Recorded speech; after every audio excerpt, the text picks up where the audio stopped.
여러분 어릴 적 너 꿈이 무엇이니? 라는 질문을 받을 때 무슨 대답을 하셨습니까? 어릴 적 꿈이 무엇이냐라는 질문을 받으면 많은 사람들은 저는 대통령이 되는 게 꿈입니다. 판사요, 의사요, 또 뭐 소방관, 경찰관 등등을 이야기를 합니다. 여러분은 그 꿈을 이루셨습니까? 어렸을 적에 네 꿈이 무엇이냐라고 물었을 때 대답했던 그 꿈을 여러분은 이루고 사십니까? 사실 어릴 적 꿈을 제대로 이루고 살아가는 사람들은 그리 많지 않습니다. 그렇다 보니 우리는 점점 꿈의 크기를 제한을 합니다. 결국 이제 큰 꿈을 꾸는 사람은 건물주가 되는 게 큰 꿈을 꾸는 사람이요, 보통 이 현실에 맞게 적당한 꿈을 꾸는 사람은 구급 공무원이 되는 것이 꿈이다라고 답하는 사람입니다. 사실 꿈이라는 것, 무슨 직업을 갖느냐라고 묻는 것이 아닌데, 우리는 무슨 직업으로만 그 꿈이 무엇이냐라는 질문 앞에 대답을 해왔습니다. 무슨 직업을 갖고 싶으냐라고 묻는 것이 아니냐, 무엇을 하고 싶으냐라고 묻는 일일터인데, 꿈을 직업으로 한정하는 우리의 교육이 우리의 꿈을 엉뚱한 길로 인도했던 것입니다. 소명이란 단어도 마찬가지입니다. 모든 직업이 하나님의 거룩한 부름에 의한 거룩한 직업이라는 깔뱅의 직업 소명설은 목사나 사제 등만 성직이 아니라 일반 직업도 하나님께서 허락하신 거룩하신 일이라는 것이 핵심이지만, 사람들은 소명을 직업에 한정해서 어떤 직업을 갖느냐가 그 사람의 소명이라고 착각을 하게 되었습니다. 우리가 소명이라고 부르는 단어의 원어적 의미는 바로 부르심입니다. 성경에서 부르심은 단순히 우리가 어떤 직업으로의 부르심을 받았는가 하는 것을 말하는 것이 아니라 바로 우리의 존재 자체를 부르신다는 것을 의미하고 있습니다. 그래서 세계적 변증가 오스키니스는 그의 책 소명에서 소명이란 하나님이 우리를 그분께로 부르셨기에 우리의 존재 전체, 우리의 행위 전체, 우리의 소유 전체가 특별한 헌신과 역동성으로 그분의 소원에 응답하여 그분을 섬기는 데 투자된다는 진리이다라고 정의하고 있습니다. 이 정의대로라면 바로 이 소명이라는 말은 두 가지 단어로 귀착이 될 수 있습니다. 바로 부르심, 그리고 또 하나의 단어는 헌신이라는 것입니다. 하나님 부르셨기에 바로 그 부르심에 응답해서 헌신하는 삶, 바로 이것이 소명자의 삶인 것입니다. 웨스트민스터 신앙고백 소요리문답 1조 1항은 인간의 제일 되는 목적이 무엇인가 하는 것을 묻고 있는데, 바로 그 대답을 하나님을 영화롭게 하고 그분을 영원토록 즐거워하는 것이다 라고 답하고 있습니다. 이 말대로라면 바로 우리가 하나님의 부르심에 응답하여서 우리의 전 삶을, 우리의 존재 자체를 헌신하며 사는 삶이야말로 인간의 목적을 이루며 사는 삶이라는 것을 알 수 있는 것입니다. 하나님의 부르심의 전적 헌신이야말로 우리의 삶을 가장 의미 있게 하고 행복하게 만든다는 진리를 깨닫는 저와 여러분이 될 수 있기를 바랍니다. 하나님의 부르심에 우리의 전 삶으로 응답하시는, 그래서 우리의 삶이 하나님께서 받으시는 기쁨의 삶 되시기를 주의 이름으로 축원합니다. 느헤미야는 황폐한 이스라엘을 재건하기 위해 하나님의 부르심을 받은 소명자였습니다. 우리는 나라를 구하고 민족을 일깨우는 일 같은 그것은 백범 김구 선생이나 도산 안창호 선생 같은 이 시대에 정말 불세출의 위인들, 비범한 인물들이나 가능한 것이라고 생각을 합니다. 그래서 그런 부류 안에 나를 제외하고 나는 아니라고, 나는 그런 사람이 아니라고 애써 부인하며 살아갑니다. 그러나 로마서 1장 6절에 너희도 그들 중에서 예수 그리스도의 것으로 부르심을 받은 자니라 라고 주님은 우리에게 말씀하고 있습니다. 우리는 하나님의 부르심을 받은 소명자라는 것입니다. 그렇다면 온전한 그리스도인으로서의 소명자의 삶, 그것은 어떤 삶을 살아가는 삶일까요? 첫째로 소명자는 이 땅을 딛고 하늘을 바라보며 살아가는 사람입니다. 우리 2절 3절 말씀 같이 봉독하겠습니다. 내 형제들 가운데 하나인 하나냐가 두어 사람과 함께 유다에서 내게 이르렀기로 내가 그 사로잡힘을 면하고 남아있는 유다와 예루살렘 사람들의 형편을 물은즉 그들이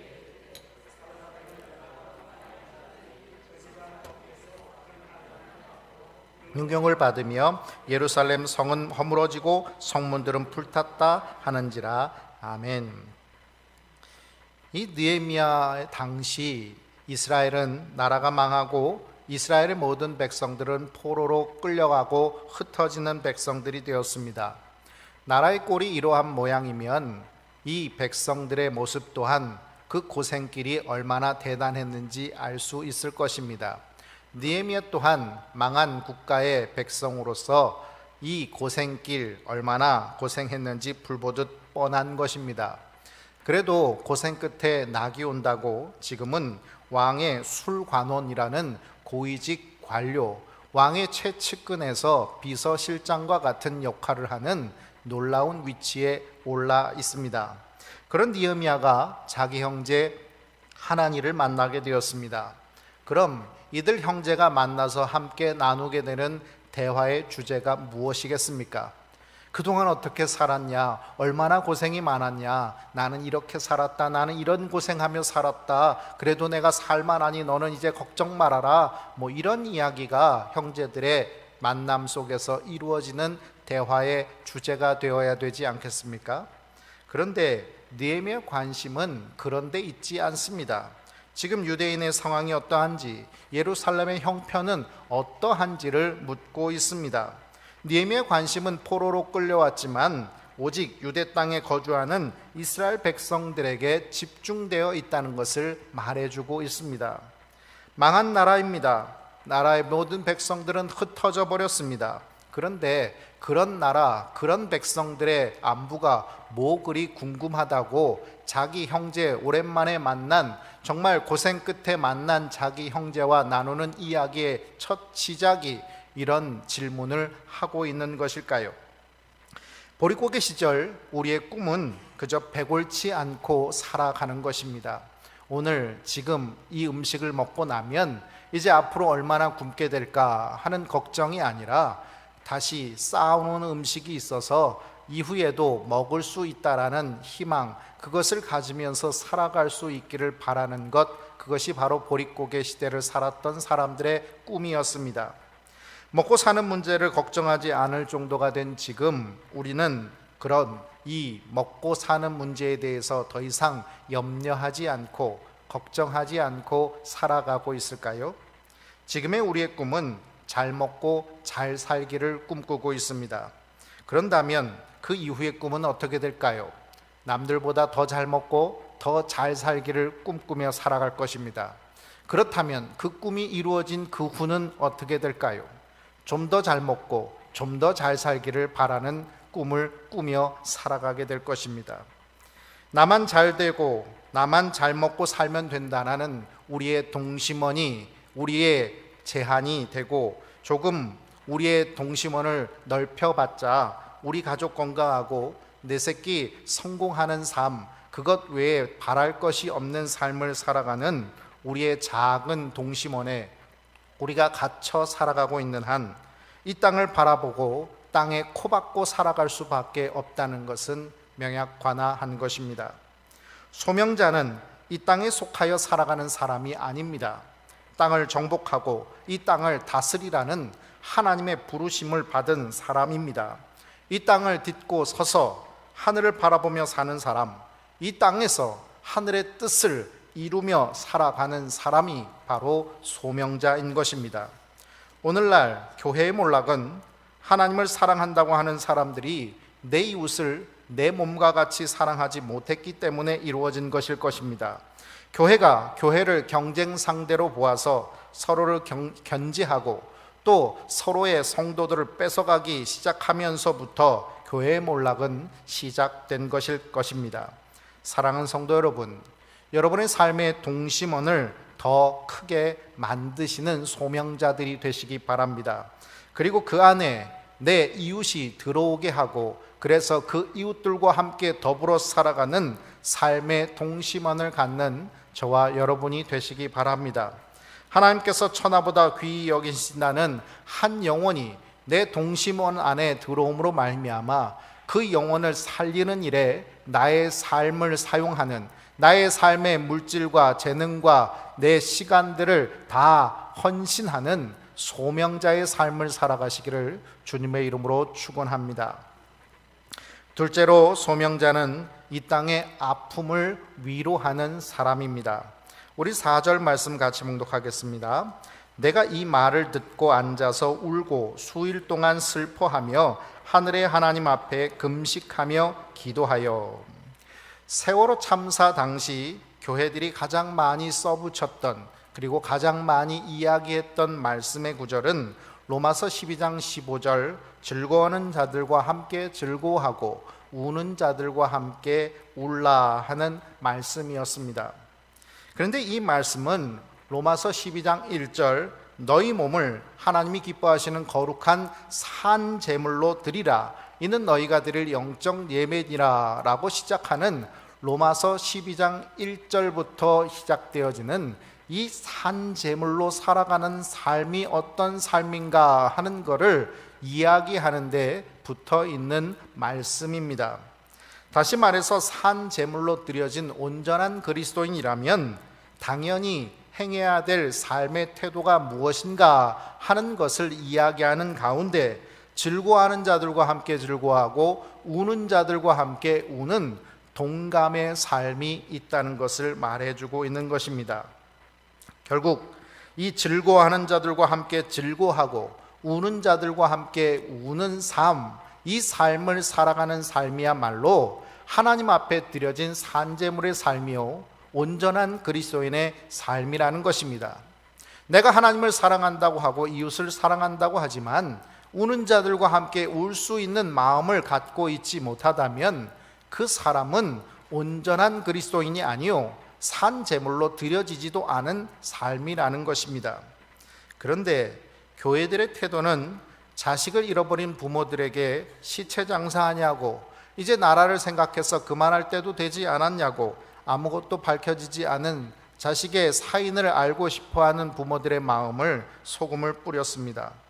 어느 큰 교회 목사님은 세월호를 하나님께서 침몰하셨다, 저들을 제물로 받으셔서 하나님께서 이 나라를 구원해 주셨다라는 식의 설교 말씀을 전하기까지 했습니다. 세월호 3사 때 딸을 잃어버린 예은이를 잃은 박은희 전도사님은 이러한 모습을 보면서 세월호를 침몰시키는 것은 하나님이 아니라 교회라고 말했습니다. 사회가 옳지 못한 길로 갈 때 옳은 목소리를 내야 하는 것이 교회인데, 오히려 권력 잡은 자들에게 순종하라 하는 말씀을 가지고 입을 막으려 했다는 것입니다. 낮고 비천한 곳으로 오셨던 예수님을 이야기하지 않고 힘과 권리를 옹호하고 심지어 부당한 권세를 지키려는 맛을 잃어버린 소금이 결국 세월호를 침몰하게 만들었다라고 말하고 있습니다. 우는 자들과 함께 운다는 것, 그것은 바로 공감한다는 것입니다. 여러분, 소시오패스, 사이코패스라는 말을 들어보셨습니까? 반사회적 인격장애라는 이 장애자들은 바로 공감 능력이 아주 탁월하게 떨어진다는데 그 공통점이 있습니다. 한마디로 말해서 남의 아픔에 대해서 아파할 줄 모르고 아픔을 느낄 줄도 모르고 누가 울어도 이 사람이 왜 우나 하는 생각 자체를 가지지 못하는 사람들이 바로 이 반인격 사회 장애를 가진 사람들의 특징인 것입니다. 공감하지 못하면 사이코패스, 소시오패스가 되는 것입니다. 교회가 이 사회의 아픔에 공감하지 못하고 그들을 더욱더 아프게 만든다면 이 교회야말로 사이코패스요 소시오패스라고 말할 수 있지 않겠습니까? 느헤미야 개인은 지금 고통스러운 것이 없습니다. 마음껏 먹고 싶은 것을 먹을 수 있는 풍요가 있습니다. 등 따숩게 잘 수 있는, 누울 수 있는 편안함이 있습니다. 자기와 자기 가족들, 자기 사람들을 지킬 수 있는 힘과 권력도 있습니다.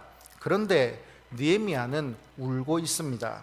앉아서 울고 수일 동안 슬퍼하며 울고 금식하며 울고 기도하면서 울고 있습니다. 그는 울 수 있는 이유가 전혀 없습니다. 울어야 하는 이유가 그 삶 속에선 아무것도 없다는 것입니다. 그런데 그가 울고 있는 이유가 무엇입니까? 바로 저 이스라엘 백성들의 아픔과 눈물에 공감하며 그는 울고 있는 것입니다. 여러분, 하나님께서 우리의 아픔과 우리의 고통에 울어 주시지 않으셨다면 우리가 어떻게 구원을 받을 수 있겠습니까? 그분이 우리가 아파하는 이 문제들, 이 죄악으로 고통받고 있는 이 문제들에 공감해 주셨기에 우리가 우리 주님의 눈물로 씻음을 받고 우리 주님의 죄 씻음으로 말미암아 우리가 구원받을 수 있었던 것 아닙니까? 느헤미야, 바로 그 이름의 뜻은 여호와께서 위로해 주셨다라는 뜻입니다. 느헤미야가 가장 고통스러웠을 때는 언제였을까요? 그가 나라를 빼앗기고 포로로 끌려와서 고통당했던 수많은 그 고통의 순간 그는 눈물을 흘렸을 것입니다. 바로 그때 하나님께서 그를 위로해 주셨다는 것, 그것은 바로 그를 높은 자리로 올려주신 것이 아니라 바로 그분께서 함께 울어주시는 분이라는 것을 체험하게 해 주셨다는 것입니다. 느헤미야가 홀로 외로웠을 때 주님은 그 눈물을 닦아주셨고 조용히 그 품으로 안아주셨습니다. 느헤미야는 주님의 눈물의 위로를 받은 사람이었습니다. 그러기에 그는 이 민족의 아픔과 눈물에 공감할 수 있는 사람이 되었던 것입니다. 고린도후서 1장 3절 4절 말씀은 찬송하리로다 그는 우리 주 예수 그리스도의 하나님이시요 자비의 아버지시요 모든 위로의 하나님이시며 우리의 모든 환난 중에서 우리를 위로하사 우리로 하여금 하나님께 받는 위로로서 모든 환난 중에 있는 자들을 능히 위로하게 하시는 이시리로다 라고 말씀하고 있습니다. 하나님이 누구신가? 바로 우리를 위로하시고 우리가 그 받은 위로 때문에 다른 사람들을 위로할 수 있게 하시는 분이 우리 하나님 아버지, 위로의 하나님이라고 말씀하고 있는 것입니다. 우리 그리스도인들은 하나님의 위로를 먼저 받은 사람들입니다. 그분이 우리를 위해 우셨고 우리를 위해 아파하셨고 우리를 위해 죽으시고 부활하셨기에 우리는 생명을 얻었고 기쁨을 얻었고 행복한 삶을 얻었습니다. 바로 우리가 외로이 홀로 남았을 때 우리 주님께서 동행해 주셨습니다. 도저히 사랑받을 수 없는 죄악의 사람이라고 모든 사람이 돌 던질 때 우리 주님이 끝까지 사랑해 주셨습니다. 돌아갈 수 없다고 우물쭈물거리고 돼지의 쥐염 열매나 먹고 살았을 때도 우리 주님은 버선발로 우리에게 달려와 우리를 안아주셨습니다. 가장 최근에 여러분들이 흘린 눈물은 무엇입니까? 무엇 때문에 여러분들은 울어보셨습니까?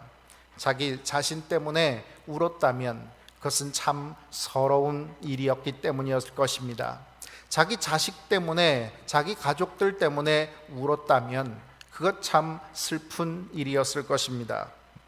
그러나 여러분, 그것이 하나님 아버지의 눈물이 있는 곳에 나의 눈물도 있어서 흘려진 눈물이라면 그 눈물은 그저 나의 서러움이나 나의 슬픔만을 표현하는 표현 방식이 아니라 이 시대를 위로하는 위로의 눈물이 되었을 것입니다.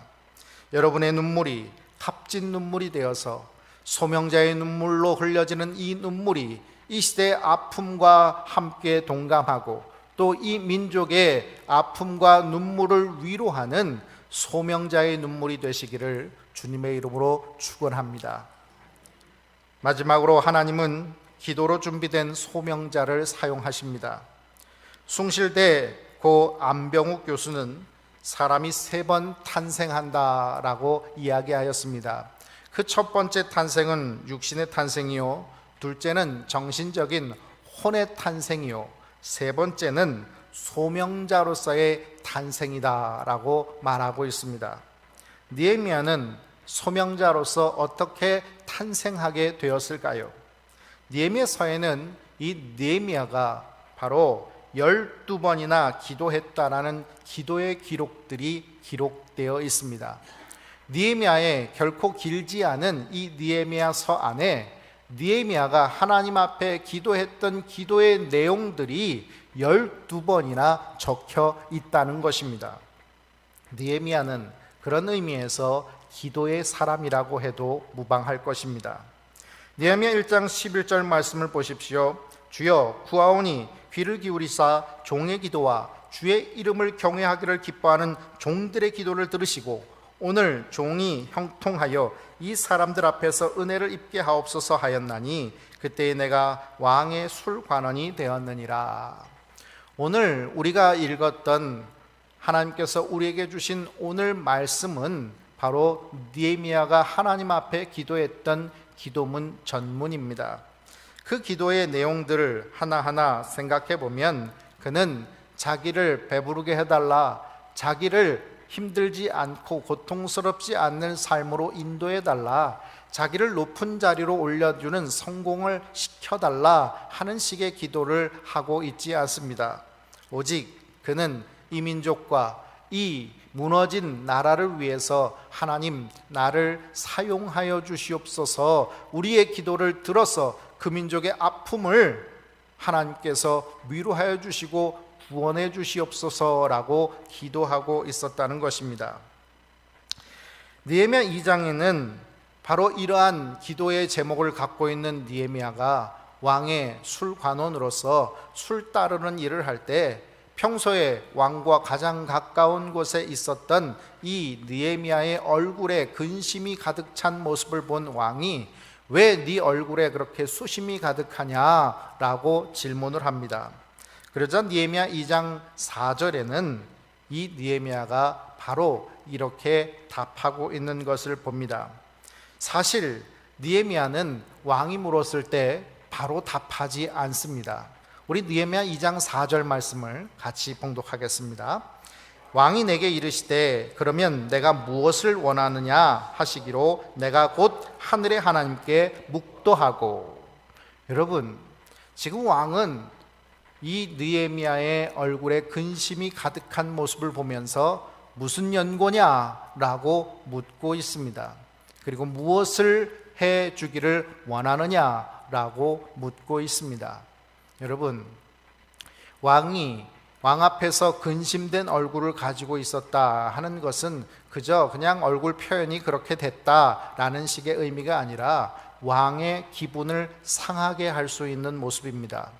왕은 왕 앞에서 신하들은 항상 자기의 몸가짐을 바르게 해야 됐기 때문에 그 왕에게 다른 안 좋은 감정을 심어준다면 그것은 자기의 목숨을 걸어야 되는 일이었습니다. 다시 말해서 느헤미야가 얼굴이 상한 것이 바로 수심이 가득한 것이 왕에게 드러났다면 왕은 그 느헤미야가 자신의 기분을 상하게 했다고 해서 얼마든지 처단할 수 있는 그런 일이라는 것입니다. 그런데 느헤미야는 바로 그 왕 앞에서 자기의 근심을 감추려고 하지 않았습니다. 왜 그렇습니까? 자기의 삶 속에 지금 자기가 이 편안하게 살아가는 삶을 어떻게 유지할까? 어떻게 내가 이 자리를 잘 지킬 수 있을까? 이것이 자기에게 가장 중요한 것이 아니었기 때문입니다. 자신의 삶에 가장 중요한 그것은 바로 이 무너진 이스라엘 백성들, 바로 그 흩어진 이스라엘 백성들에 대한 아픔과 그 고통을 어떻게 하면 해소해 줄 수 있을까 하는 것이 그의 삶의 가장 중심이었기에 그 모든 모습이 얼굴의 표정으로 나타난 것입니다. 그리고 왕이 무엇을 해주길 원하느냐 물었을 때 그는 바로 하나님 앞에 기도하고 있습니다. 소명자는 어떻게 이 땅을 딛고 하늘을 바라보며 살아갈 수 있을까요? 어떻게 이 땅을 딛고 일어설 수 있는 용기를 가지며 살아갈 수 있을까요? 땅은 언제나 우리를 유혹하고 언제나 우리를 쓰러뜨리려고 하는데 어떻게 이 땅의 유혹 속에서 이 땅을 딛고 살아갈 수 있는, 이 땅을 정복하며 살아갈 수 있는 용기를 가질 수 있는 것일까요? 바로 기도하기 때문입니다. 어떻게 땅의 유혹을 이기고 하늘을 바라볼 수 있는가? 기도를 통해서라는 것입니다. 소명자는 어떻게 이 땅의 아픔을 공감하며 살아갈 수 있을까요?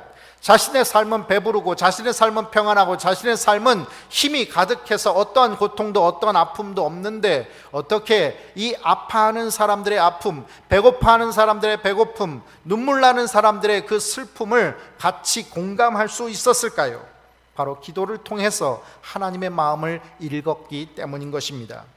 느헤미야는 기도로 준비되었고 하나님은 기도로 준비된 느헤미야를 소명자로 부르셔서 바로 이 황폐하고 무너진 예루살렘 성을 다시 재건하는데 이 예루살렘의 총독으로 파송하시는 역사를 이루시는 것입니다. 올해는 종교개혁 500주년의 해입니다. 그 어느 때보다도 우리는 이 땅을 부르신 하나님의 소명자로서의 삶을 자각해야 하는 해가 바로 올해일 것입니다. 그런데 교회는 아직도 우리가 무엇을 해야만 하는가 하는 소리만 하지 기도로 준비하려고 하진 않습니다. 많은 그리스도인들 또한 마찬가지입니다. 많은 그리스도인들은 하나님 앞에 헌신하겠습니다, 자신의 모든 삶을 하나님 앞에 드리며 살겠습니다 라는 이야기들은 자주 하지만 오늘 나의 삶에서 한 시간이라도 깨어서 기도할 수 없느냐라는 주님의 책망을 매일매일 받고 살아가고 있는 것입니다. 우리는 어떻게 소명자로 살아갈 수 있을까요? 어떻게 이 땅을 딛고 하늘을 바라보며 이 땅의 유혹을 벗어나 하나님의 뜻을 이루며 살아갈 수 있을까요? 어떻게 이 시대의 아픔에 눈물 흘리시는 주님의 눈물을 우리가 알고 우리도 그 눈물이 흘리는 곳에 내 눈물도 흘리는 공감의 삶을 살아갈 수 있을까요? 바로 기도함으로 주님과 교제하는 것입니다. 이번 비전과 영성 축제에 말씀 강사로 오시는 이문희 목사님은 너 하나님의 사람아 라는 주제를 우리에게 주셨습니다. 하나님의 사람으로 살아간다는 것, 그것은 어떤 삶일까 하는 말씀을 기대하게 됩니다. 그런데 여러분, 그 전주는 바로 기도 축제로 우리가 한 주간 동안 교회는 무엇인가 라는 주제로 우리가 함께 기도하는 주간으로 삼고 있습니다. 집이 멀어서 또 여러 가지 사정으로 새벽에는 올 수 없다 하시는 분들을 위해서 올해는 저녁에 함께 모이는 저녁 기도회로 모이게 됩니다. 여러분의 삶에 기도는 충분합니까? 더 이상 기도하지 않아도 될 만큼 나는 열심히 기도하고 많은 시간 하나님 앞에 교제하며 살아가고 있습니까? 만일 우리의 기도가 부족하고 나 홀로 기도하는 시간을 제대로 갖지 못하고 있다면 이제 함께 합심하며 기도하는 이 자리를 사모하시고 이 자리를 기대할 수 있는 저와 여러분이 될 수 있길 바랍니다. 매일매일의 삶을 기도로 준비함으로 우리 주님께서 사용하실 때 기꺼이 내 모든 존재 자체를 들여서 쓰임받을 수 있는 소명자로 서시는 저와 여러분이 되시기를 주님의 이름으로 축원합니다. 기도하겠습니다. 아버지 하나님, 감사합니다. 오늘도 우리를 부르셔서 우리가 이 땅에서 그저 이 땅에 매몰되어 살고 이 땅의 유혹 속에 쓰러져며 살고 코박고 살아갈 존재가 아니라 이 땅을 딛고 이 땅을 정복하고 하늘의 하나님의 뜻을 이 땅에서 이루며 살아갈 하늘 아버지의 백성으로 이 땅에 하나님의 소명받은 자로 살아가게 하심을 감사드립니다. 아버지 하나님, 우리는 너무 작은 원을 가지고 있어서 그저 나만 배부르면 되고 내 새끼만 성공하면 되고 우리 가족만 건강하면 된다는 그런 기복적이고 또 이 개인적인 신앙 속에 머물다 보니 교회는 점점 좁아지고 점점 무너져 가고 있음을 바라봅니다. 하나님께서 세우신 교회가 이 땅을 정복하지 못하고 이 시대의 아픔에 눈물 흘리지 못하고 이 땅에서 하나님의 역사를 이루지 못한 지 오래인 지금, 이제 우리가 손가락질하는 교회가 바로 나 자신임을 깨닫고 나를 고치고 나를 돌이키는 회개의 기도로부터 시작할 수 있는 소명자의 삶을 살아가는 우리들이 되게 하여 주시옵소서. 기도함으로 준비되었던 느헤미야가 하나님 앞에 쓰임받을 수 있었던 것처럼 기도함으로 우리 자신을 지키게 하여 주시고, 기도함으로 이 시대를 공감할 수 있게 하여 주시고, 기도함으로 준비되어 하나님의 부르심에 응답할 수 있는 우리들이 되게 하여 주시옵소서. 예수님의 이름으로 기도합니다. 아멘.